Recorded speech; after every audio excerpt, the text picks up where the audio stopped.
Hey, I'm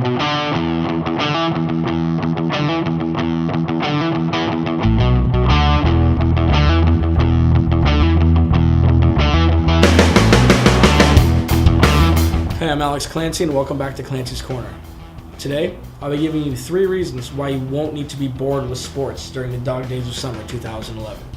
Now, granted, there's a lot of baseball people out there who love following all 10,000 stat categories for every Major League Baseball player. I'm not one of them. A lot of people aren't one of them. Now, besides baseball, we have 3 really important things that you can follow. First, and what I'm most excited about, qualifying rounds of men's figure skating for the 2014 Winter Olympics in Russia. Johnny Weir. I'm just playing. Okay, first off, Women's World Cup. The U.S., number 1 in the world. They made it to the quarterfinals. Lost to Sweden today, but they have good momentum, and hopefully they'll take it home like they did in '99. Everybody remembers where they were when Brandi Chastain kicked and scored the final goal in the shootout to beat China at the Rose Bowl in Pasadena, California. I remember where I was. It was one of the best moments in U.S. sports, and hopefully that U.S. pride will be brought back in 2011 with the U.S. women's team. Another thing to keep an eye on this summer is the NFL. The lawyers are getting in.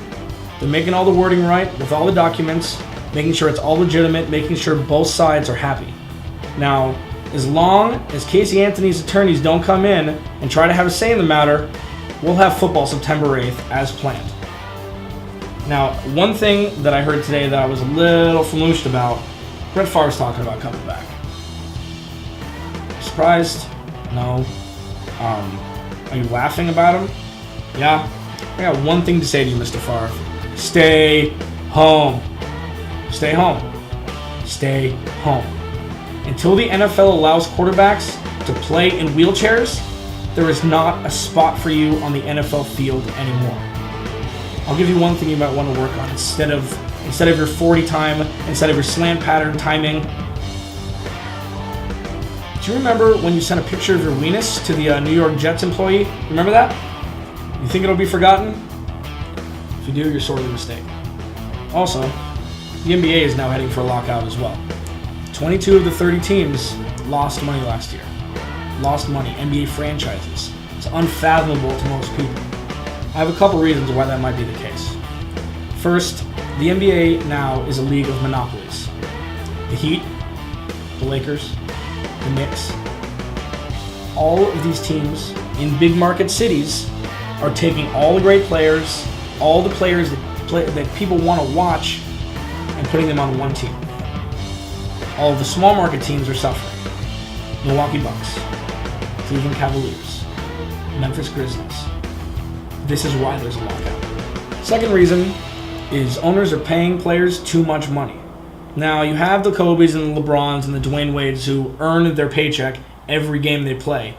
And then you have a couple of these donkeys that are making $120 million for over 6 years, i.e. Gilbert Arenas and Rashard Lewis. Now, Gilbert Arenas signed a 6-year, $111 million deal in the summer of 2007. After signing that contract, he decided that he wanted to run for president of the National Rifle Association. He had a couple hundred guns in his house, as people do, got suspended, played 2 games that year. He made $10 million per game. Problem? Yeah. The next year, he played 32 games, less than half a season. Last year, played 70 games, averaged 10 points a game. Kobe on one leg and one arm could do that. This is where the problem lies. Rashard Lewis, who signed a 6-year and over $100 million deal, who made waves this summer for sleeping with LeBron James' girlfriend, and while LeBron James was taking his talent to South Beach, his girlfriend was taking it elsewhere apparently. So, Rashard Lewis signed a 6-year, $105 million deal. Since he signed the deal, he hasn't averaged over 18 points a game. Last year, played 57 games, averaged 11 points. $20 million. 11 points. Give me a break. I have one last thing to say about both of these lockouts. The owners have all the money. Everybody knows that. The players make a lot of money, but apparently they can't find a way to hang on to it. Because right when the season's about to start in a lockout year, the players cave. They sign a lesser deal than they want to sign because they don't have any money. Where is Charles Schwab when you need him? If the players, instead of partying and taking vacations, would have talked to Chuck once or twice, maybe they'd get a better deal in the collective bargaining agreement than being forced into one right before the season's about to start. Just saying. Just an idea. Now, the movie that's coming out in September is called Moneyball. Stars Brad Pitt as Billy Beane, who is the general manager of the Oakland Athletics baseball team. He revolutionized drafting, recruiting, and signing baseball players. Oakland A's have always had a lower budget. They had to find a way to sign players and win games. They have to compete with the behemoths, with the Yankees, with the Mets.